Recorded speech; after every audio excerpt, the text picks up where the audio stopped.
여러분 안녕하십니까? 6월 9일 화요일 VOA 한국어 방송입니다. 저는 도성민입니다. 안녕하십니까? 장량입니다. 먼저 오늘의 주요 뉴스입니다. 이스라엘과 이란의 4월 휴전 합의 후 첫 교전을 벌인 가운데 도널드 트럼프 미국 대통령이 즉각적인 휴전 이행을 추진하고 있으며 미국은 최종 평화 합의를 위한 협상을 계속하고 있다고 밝혔습니다. 이스라엘과 이란의 교전 재개에 유럽연합과 파키스탄, 중국, 영국 등 중동 국가들이 일제히 자제와 협상 재개를 촉구했습니다. 북한을 국빈 방문한 시진핑 중국 국가주석이 8일 평양에서 김정은 북한 국무위원장과 정상회담을 갖고 북중 우호 관계 강화와 경제 전략 협력 확대 방안을 논의했습니다. 여러분께서는 지금 VOA 한국어 방송을 함께하고 계십니다. 이 시간에는 먼저 오늘의 주요 뉴스 들으시고 디브리핑 순서에서는 스웨덴의 국제안보연구기관인 스톡홀름 국제평화연구소에서 최근 발간한 연감에서 북한이 핵탄두 약 60개를 보유한 것으로 추정했다는 내용 자세하게 알아보겠습니다. 네, 생활 속 영어를 배워보는 Everyday English가 있고요. 미국 독립 250주년을 기념해서 준비한 아메리카 250, 미국의 역대 대통령에 대해서 알아보는 화요일 순서입니다. 오늘은 앤드류 잭슨 대통령 소개해드립니다. 네, 계속해서 전문가 인터뷰, UN 강제실종 실무그룹 의장 보고관과의 두 번째 인터뷰 준비되어 있고요. 한국 사회 주요 뉴스 살펴보는 한국은 지금, 또 미국 국내 뉴스와 이모저모 알아보는 구석구석 USA. 오늘은 인간형 로봇에 관한 이야기입니다. 그리고 역사 속 오늘 순서까지 이어가겠습니다. 오늘의 첫 소식입니다. 이스라엘과 이란이 지난 4월 휴전 이후 처음으로 교전을 벌인 가운데 도널드 트럼프 대통령은 양측이 휴전을 추진하고 있다고 밝혔습니다. 김정우 기자가 보도합니다. 도널드 트럼프 미국 대통령은 미국과 이스라엘이 이란을 상대로 벌인 공동 공격 과정에서 지난 4월 휴전 이후 처음으로 교전이 벌어진 지 하루 만에 이스라엘과 이란 정권이 즉각적인 휴전을 추진 중이라고 밝혔습니다. 트럼프 대통령은 8일 자신의 사회 관계망 서비스인 트루스 소셜에 올린 글에서 이같이 밝혔습니다. 또 그는 미국이 주도하는 이란 정권과의 분쟁을 해결하기 위한 평화협정에 대해 미국이 이른바 최종 협상을 진행 중이라며 무지나 어리석음이 방해만 하지 않는다면이라는 단서를 붙였습니다. 트럼프 대통령은 이어 지난 4월부터 시행 중인 이란 정권에 대한 미국의 해상 봉쇄 조치에 대해서는 최종 합의가 타결될 때까지 그대로 유지되고 완전한 효력을 발휘할 것이라며 상황이 빠르게 진행되어야 한다고 밝혔습니다. 또 워싱턴 시각으로 오전 5시 36분에 올린 짧은 게시물에서 이스라엘과 이란은 즉각 교전을 중단해야 한다고 촉구했습니다. 이 게시물이 올라오고 몇 시간 뒤에 교전은 중단됐습니다. 앞서 이스라엘은 지난 7일 늦은 밤부터 8일 새벽까지 이란 정권이 이스라엘 인구 밀집 지역을 향해 여러 차례 미사일을 발사한 데 대한 보복으로 8일 이란 정권 관련 목표물을 여러 차례 공습했습니다. 이란이 지원하는 예멘 후티 반군 역시 이스라엘을 향해 미사일 여러 발을 발사했습니다. 이번 공격은 미국이 이란 정권이 제기하는 위협을 제거하기 위해 이스라엘과 공동으로 군사작전을 진행하는 가운데 지난 4월 8일 휴전을 선언한 이후 이란과 이스라엘이 서로를 상대로 가한 첫 번째 공격이었습니다. 이스라엘은 이란과 후티 반군이 발사한 모든 미사일이 요격됐거나 인명피해 없이 빈터에 떨어졌다고 밝혔습니다. 한편 이란은 이번 공격이 지난 7일 이스라엘이 베이루트 남부에 있는 헤즈볼라의 거점을 공습한 데 대한 보복이라고 밝히고 이날 오전 헤즈볼라가 이스라엘 북부 지역 주민들을 향해 로켓을 발사한 데 대응해 해당 공습을 단행했다고 덧붙였습니다. 이스라엘 언론은 한 이스라엘 당국자의 말을 이용해 이스라엘이 트럼프 대통령의 요청에 따라 이란에 대한 공습을 중단했지만 레바논 남부의 헤즈볼라에 대한 공격은 계속할 것이라고 보도했습니다. 이런 가운데 이란의 비상군사지휘부인 카탐 알 안비아는 성명을 통해 이란군이 이스라엘에 대한 공격을 중단했다고 밝히면서도 이스라엘이 레바논 남부의 헤즈볼라를 계속 공격할 경우 공격을 재개하겠다고 위협했습니다. VOA 뉴스 김정우입니다. 다음 소식입니다.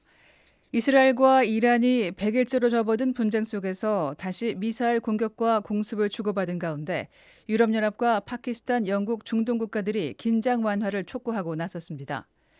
카야 칼라스 EU 외교안보정책 고위 대표는 영내 상황이 더 악화돼서는 안 된다고 강조했습니다.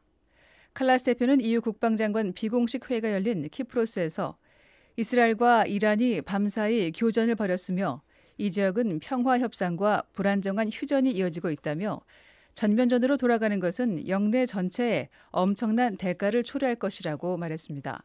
이어 모든 당사자는 협상 테이블로 돌아와야 한다고 촉구했습니다.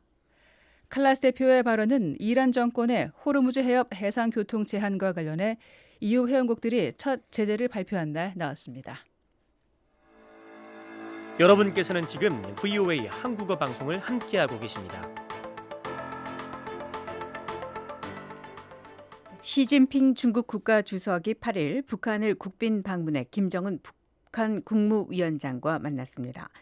중국 외교부는 이날 홈페이지에서 공개한 회담 결과 발표문에서 시 주석과 김 위원장이 평양 금수산 영빈관에서 회담을 가졌다고 밝혔습니다.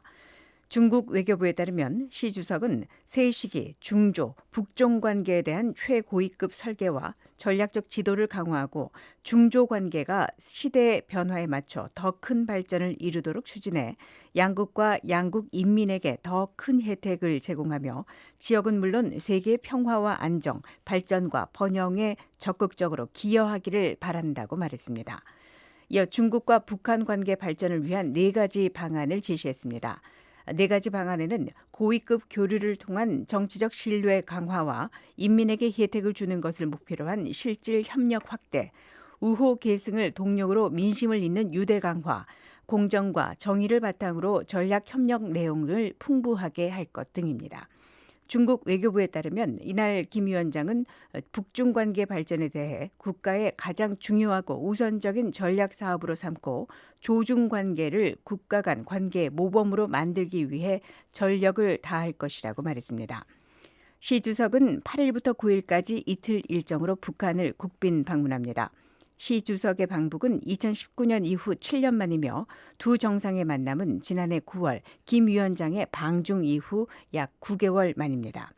시 주석은 부인 펑리 위안과 함께 이날 정오쯤 평양 순안공항에 도착했습니다.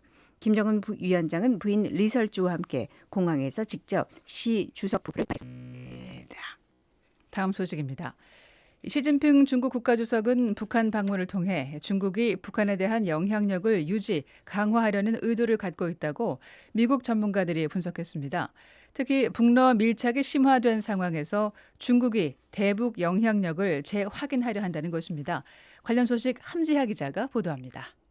전문가들은 시 주석의 이번 방북이 최근 북러 관계 변화 속에서 중국과 북한의 전략적 이해관계를 확인하는 기회가 될 것으로 전망했습니다. 미 전략국제문제연구소 CSIS 한국 석좌 프로그램의 시드니 사일러 선임 고문은 5일 BOA와의 전화통화에서 중국의 대북 영향력이 과거보다 약해졌지만 시 주석의 이번 방북이 중국의 역할을 재확인하는 기회가 될 수 있다고 말했습니다. 중국이 한반도 문제 해결의 열쇠를 쥐고 있다고 보지는 않습니다. 중국의 영향력은 제한돼 왔고 북한에 대한 지렛대도 다소 약화됐습니다. 사일러 선임 고문은 그럼에도 이번 방문은 시진핑 주석이 한반도에서 북한에 대한 지도력과 영향력을 더욱 강화할 기회가 될 수 있다고 말했습니다. 데니스 와일더 전 백악관 아시아 담당 선임 보좌관도 시 주석의 이번 방북이 김정은 국무위원장이 러시아에 지나치게 기울지 않도록 하기 위한 성격이 있다고 분석했습니다. 중국이 북한에 대한 상당한 영향력을 계속 유지하도록 하려는 의도가 있다고 생각합니다. 에반스 리비어 전 국무부 동아태 담당 수석 부차관보는 북한의 의도에도 주목하면서 북한이 중국과 러시아 사이에서 균형을 유지하며 양측으로부터 최대한의 지원과 영향력을 확보하려 하고 있다고 설명했습니다. 조셉 디트라니 전 육자회담 미국 차석 대표는 중국의 영향력이 여전히 러시아에 비해 훨씬 크다고 진단했습니다. 중국은 러시아보다 훨씬 더 많은 식량과 원료를 북한에 제공하고 있으며 제재 회피와 유엔 안보리에서의 지원 등 북한이 필요로 하는 다양한 도움을 계속 제공하고 있습니다. 따라서 중국이 북한 경제에 미치는 영향력은 러시아가 대체하기 어려운 수준이라며 이는 중국이 활용할 수 있는 중요한 지렛대라고 평가했습니다. 한편 일부 전문가들은 시 주석이 이번 방북 과정에서 미북 대화 재개 문제를 김정은 위원장과 논의할 가능성을 배제하지 않았습니다. 와일더 전 보좌관은 지난달 미중 정상회담에서 시 주석과 트럼프 대통령이 어느 정도 북한 문제를 논의했는지는 알려지지 않았다면서도 트럼프 대통령이 협상 재개에 대한 관심을 시 주석에게 전달했을 가능성을 언급했습니다. 다만 디트라니 전 차석 대표는 중국이 북한에 미국과의 대화를 권유할 수는 있어도 적극적인 중재자 역할은 맞지 않을 것이라고 전망했습니다. BOE 뉴스 함지아입니다. VOA 한국어 방송과 뉴스 기사는 언제든지 인터넷 웹사이트 www.voakorea.com과 유튜브, 소셜미디어 X와 페이스북으로도 함께하실 수 있습니다.